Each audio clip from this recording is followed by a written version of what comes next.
Bonjour à tous et bienvenue sur la chaîne Elios Guidance. Je vous propose le tirage des Sagittaires dans la sphère sentimentale, relationnelle et affective pour le mois de mars 2025. Ce tirage montre que vous avez à coopérer avec votre partenaire, qu'il soit en chemin vers vous ou que vous l'ayez déjà dans votre vie, et vous allez voir comment vous avez la possibilité de résoudre les difficultés qui vous occupent sur cette période. Avant ça, vous en avez l'habitude, si vous n'êtes pas encore abonné à cette chaîne et que vous aimez retrouver mes guidances, je vous invite à cliquer sur le bouton abonner et la clochette afin d'être notifié de la sortie de mes vidéos. Ça vous permet de me retrouver plus facilement et à la chaîne de continuer de grandir. Si vous êtes déjà abonné, merci de continuer à liker, commenter et partager ces vidéos. Vous participez ainsi au succès de la chaîne et je vous en remercie chaleureusement. Je vous laisse avec votre tirage.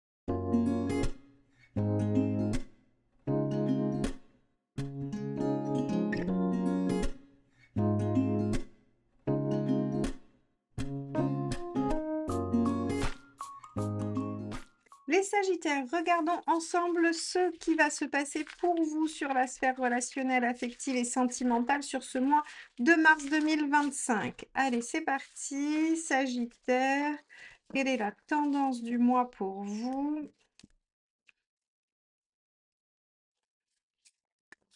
On a la roue de fortune inversée. Alors avec cette carte en inversé, on pourrait avoir quelques lenteurs, quelques ralentissements dans une évolution, dans une situation qui mériterait peut-être d'aller plus vite. Vous pourriez être agacé par la lenteur des choses. On pourrait vous demander de vous adapter, mais de vous adapter à un rythme plus lent. Hein, quand elle est à l'endroit, on vous demande d'attraper le train en marche. Quand il est à l'envers, on vous demande surtout d'attendre le train sur le quai et de patienter gentiment jusqu'à ce qu'il arrive jusqu'à vous. Donc, on va voir en quoi cette dynamique influence votre vie relationnelle et affective. Alors, pour ce faire, on va utiliser le Spirit Song Tarot pour vous, les Sagittaires. Et ensuite, on utilisera le Tarot Grand Luxe pour la personne en face de vous. Allez, c'est parti, les Sagittaires, quel est votre état d'esprit?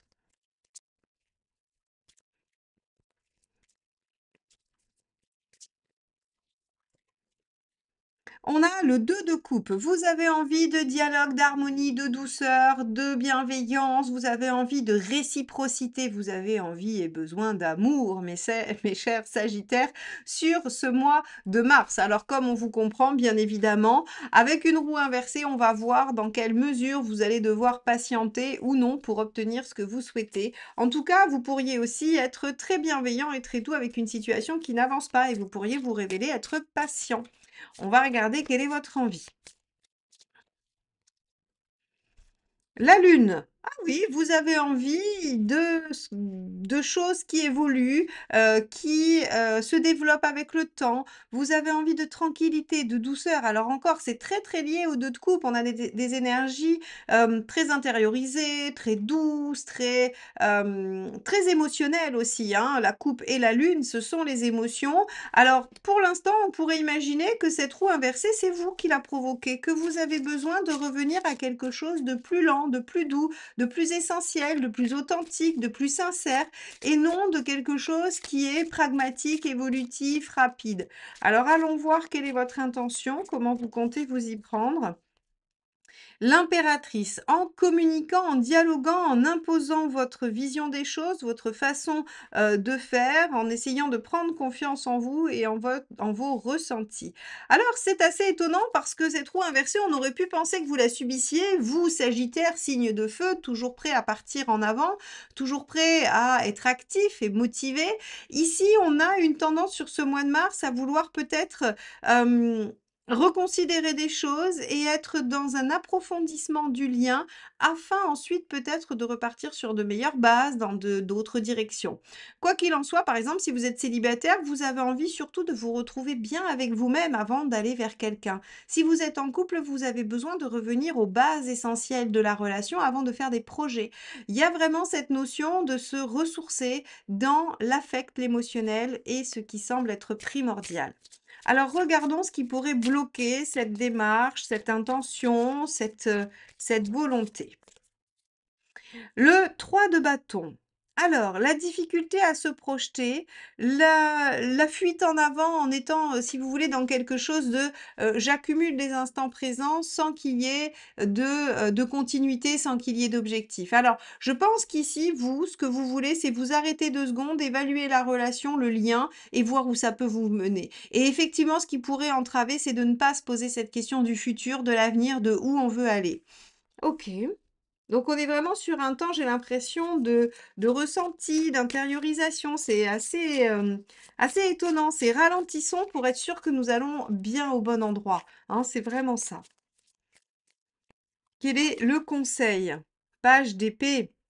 Et oui, comprenez, apprenez, cherchez à savoir, renseignez-vous, discutez. Le page d'épée, c'est celui qui veut comprendre. C'est celui qui utilise son intellect pour voir si son potentiel est juste. C'est celui qui a une vraie capacité d'analyse des situations et qui essaye de réfléchir à la meilleure option finalement, à la meilleure façon de développer les choses. Je pense que vous vous dites qu'il y a du potentiel et vous voulez pas rater cette opportunité. Vous voulez prendre votre temps pour bien le déployer et ne pas aller trop vite en besogne. Intéressant. Qu'est-ce qu'il ne faut pas faire? L'étoile.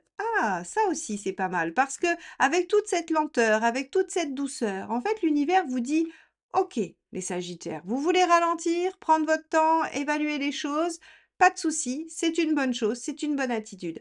Par contre, attention, ne versez pas dans la passivité, dans l'attentisme, ne soyez pas dans cette espèce de croyance que vous allez être inspiré et savoir où il faut aller sans bouger, sans poser d'action. Vous restez malgré tout un signe de feu. Vous devez être décideur, vous devez être à l'initiative, vous devez être porteur, vous devez être moteur des choses. Donc, prendre un temps de réflexion, c'est OK. L'univers vous dit pas de souci. Effectivement, il est sage de réévaluer la direction, l'objectif, la finalité. Il est sage d'essayer de comprendre pour aboutir. Par contre, attention, ne restez pas dans une passivité, un attentisme qui pourrait finalement vous empêcher d'avancer dans la bonne direction et de déployer ce fameux potentiel. Alors, allons voir ce qu'on a en face. Qu'est-ce qui vous met dans cette situation de vouloir autant ralentir? Est-ce qu'on a quelqu'un qui veut vous faire aller trop vite, peut-être là où vous ne voulez pas aller? On va regarder ça tout de suite.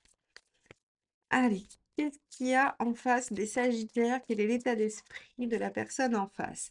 Le jugement. La personne en face, elle veut réévaluer les choses. Alors non, effectivement, elle vous oblige probablement à faire un temps d'arrêt et à réfléchir. Le jugement, c'est je réévalue les choses. Je reprends la situation et je me demande si j'ai envie de la faire évoluer dans telle ou telle direction. Donc on a quelqu'un qui fait le point, qui fait le bilan en face et qui je pense, vous oblige à le faire aussi finalement, mais vous l'acceptez, hein, puisque c'est aussi dans votre volonté. Je pense que vous vous êtes peut-être un peu brûlé les ailes, vous avez été un peu trop vite et vous êtes OK pour repartir un peu de zéro. Si vous êtes célibataire, vous allez rencontrer quelqu'un qui est dans la même dynamique que vous, c'est-à-dire qui aurait pu aller trop vite avant et qui se dit, moi, je veux y aller tranquille, je veux faire les choses bien comme il faut et surtout pas reproduire les mêmes erreurs. Quelle est l'intention de cette personne? La tour, prendre conscience d'eux. Alors, venir chambouler les choses, oui, pourquoi pas, mais c'est une intention, hein, donc on est vraiment sur une intention psychique, psychologique, c'est l'envie d'eux. Et la maison Dieu n'est pas un événement dans ce cas-là, elle est juste un état d'esprit, une volonté. Et c'est la volonté de prendre conscience, de remanier les choses, de déstructurer ce qui a été érigé jusque-là pour rebâtir différemment. Il faut savoir que la tour n'écroule que ce qui ne pouvait pas tenir sur le temps, hein. La tour, elle vient pas juste balayer votre vie ou vos croyances parce que ça lui fait plaisir. Elle vient parce que vous étiez parti dans la mauvaise direction. Ah, tiens, ça nous rappelle la première partie du tirage où en fait il était bon de prendre une pause pour évaluer si on allait dans le bon sens. J'ai l'impression ici que autant vous que la personne en face a conscience que la direction prise n'est pas la bonne et amène à l'échec et qu'il vaut mieux ralentir, se poser, évaluer et prendre des décisions qui vont dans le bon sens plutôt que de courir à votre perte tout simplement. C'est plutôt sage et effectivement, ça demande de ralentir. Allez, quelle est l'intention de la personne en face? La reine de denier. Viser la sécurité et la construction. Donc, on est sur quelqu'un qui veut faire du long terme en face de vous, mais qui veut faire du long terme correctement, qui veut pas se précipiter et le faire n'importe comment. Ça, c'est plutôt positif. Qu'est-ce qui pourrait bloquer en face? 2 de bâton, le choix de vie, la direction, évidemment. C'est-à-dire que on pourrait avoir quelqu'un qui hésite. quelqu'un qui ne sait pas, ce qui pourrait prendre du temps, ce qui nécessiterait peut-être de réévaluer les objectifs respectifs. Si vous ne dialoguez pas, impossible de savoir si vous avez en commun le même objectif de vie, la même vision du monde et les mêmes envies par rapport à ce que vous voulez réaliser et concrétiser. Donc là, ça va être important de ne pas laisser la personne hésiter, de ne pas la laisser dans un flou artistique et de dialoguer pour être sûr que les choses sont bien identiques. Quel est le facilitateur numéro un? Cavalier d'épée, c'est de se servir de son intellect, de sa capacité mentale et intellectuelle, sa lucidité pour débusquer les problématiques et régler les difficultés, les problèmes, dépasser les obstacles, hein. Donc ça, il faut être... C'est là où en fait finalement on rejoint l'étoile en négatif, où on vous dit il ne faut pas être passif, c'est-à-dire que si vous repérez une difficulté, il va falloir s'y atteler et la dépasser. Deuxième facilitateur, le 6 de denier. Le 6 de denier, c'est la coopération. C'est fait ensemble. Ne pensez pas que chacun va régler les choses dans son coin, que chacun va faire. Ne pensez pas que l'autre a toute la responsabilité des changements. Et dans l'autre sens aussi, hein, c'est-à-dire il ne faut pas que votre partenaire pense que c'est vous qui avez à changer et il ne faut pas que vous pensiez que l'autre a à changer.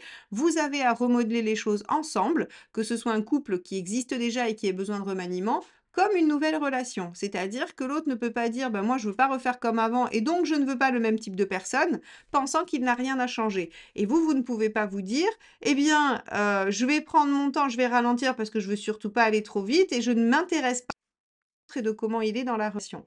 Ça, c'est important, que vous puissiez imaginer qu'il y a quand même malgré tout du travail réciproque et de la, et de la coopération, hein. C'est vraiment le mot du 6 de denier.